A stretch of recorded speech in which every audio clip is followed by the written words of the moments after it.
Buen día, mi nombre es Carla María Carrillo Salcedo y mi matrícula es 365913. Este video forma parte de las actividades de la materia de Introducción al Derecho 2, a cargo del asesor, el maestro Bernardo Fierro Serna. En esta ocasión estaré hablando acerca de la interpretación e integración de la ley.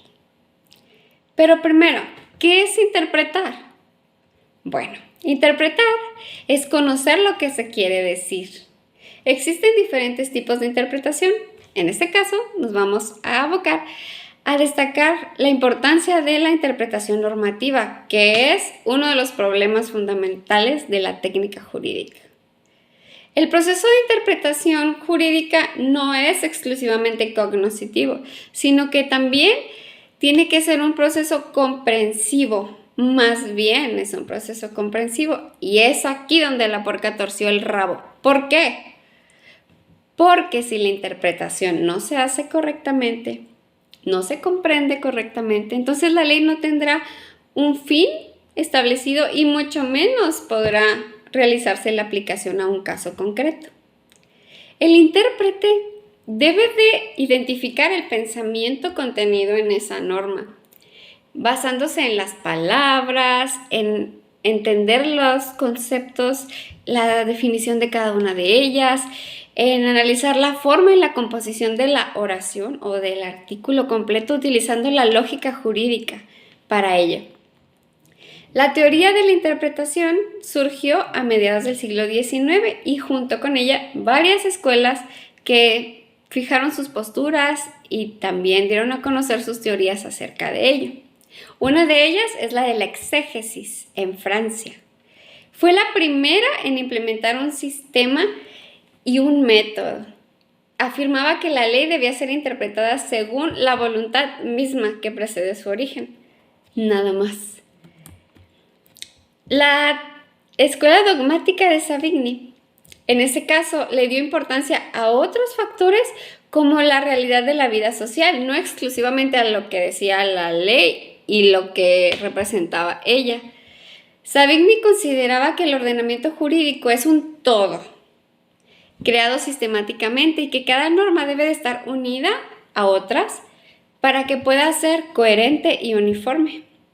Savigny destacó 4 elementos de la interpretación: el gramatical filológico, que es referente al lenguaje; el racional lógico, que se refiere al pensamiento que debe de tener el legislador; el histórico, que es el tercero, que tiene que ver con el derecho en la época que fue creado; y el cuarto es el sistemático, que une a la norma con una institución y después con todo el sistema.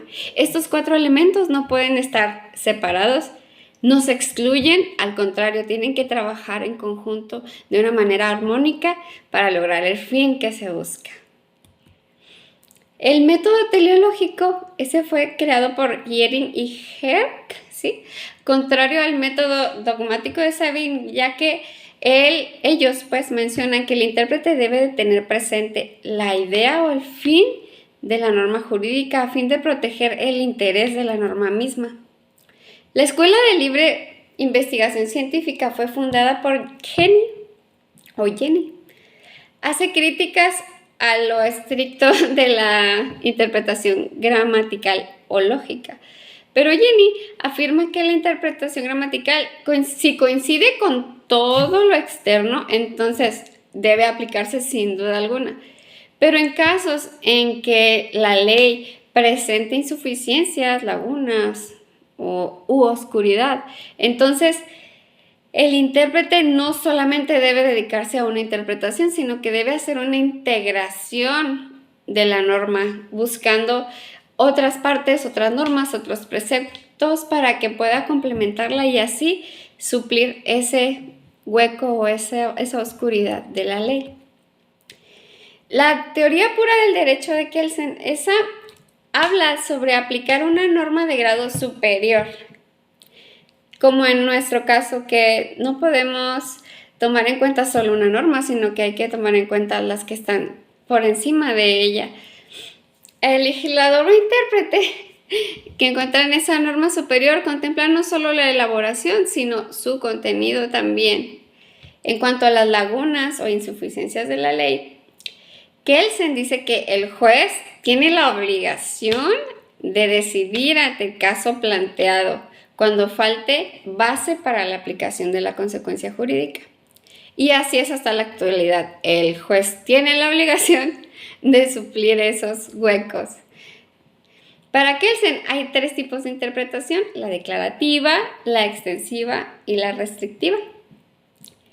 En la declarativa, el resultado obtenido concuerda ampliamente con todo lo expresado en la fórmula. O sea, allí no hay nada más que buscarle más pies al gato.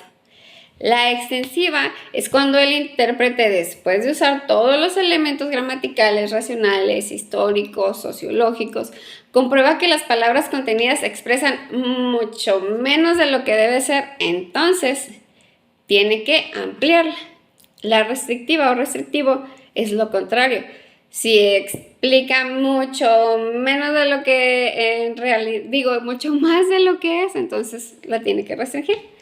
Interpretación extensiva o restrictiva no se trata de corregir la norma, sino de darle el valor efectivo, el que realmente tiene, ni más ni menos. En la integración del derecho, en el artículo 18 del Código Civil Federal, se le impone al juez la obligación, como les había mencionado anteriormente, de que tiene que someter y resolver todas las controversias y va a estar bajo su decisión. Las lagunas deben de ser llenas o suplidas por el juez mediante el procedimiento de integración de la ley. La integración de la ley, pues es como les mencionaba, hay que buscar diferentes herramientas, elementos para conformar una fórmula que pueda dar respuesta a eso que se busca. El procedimiento de interpretación es cuando el intérprete tiene ya una disposición legislativa y va a examinar lo que está allí para determinar lo que expresa. Pero el de integración es, como les mencionaba, consiste en completar los preceptos mediante la elaboración de otros que no se encuentran contenidos en las diferentes legislaciones. En la interpretación también se usan las analogías. Y pues para ello es además importante porque se pueden comparar diferentes casos. Por ejemplo, por medio de una analogía se induce a una solución a un caso semejante que ya tiene una base, pero hay otro que no la tiene, entonces por medio de uno se le da respuesta al otro. Y eso es el principio de igualdad jurídica, que es en la que se pide que si 2 casos son semejantes, también las normas que se les apliquen sean semejantes. Y hay algo importante a destacar: la analogía no se aplica en el derecho penal y eso está establecido en el artículo 14 de la Constitución.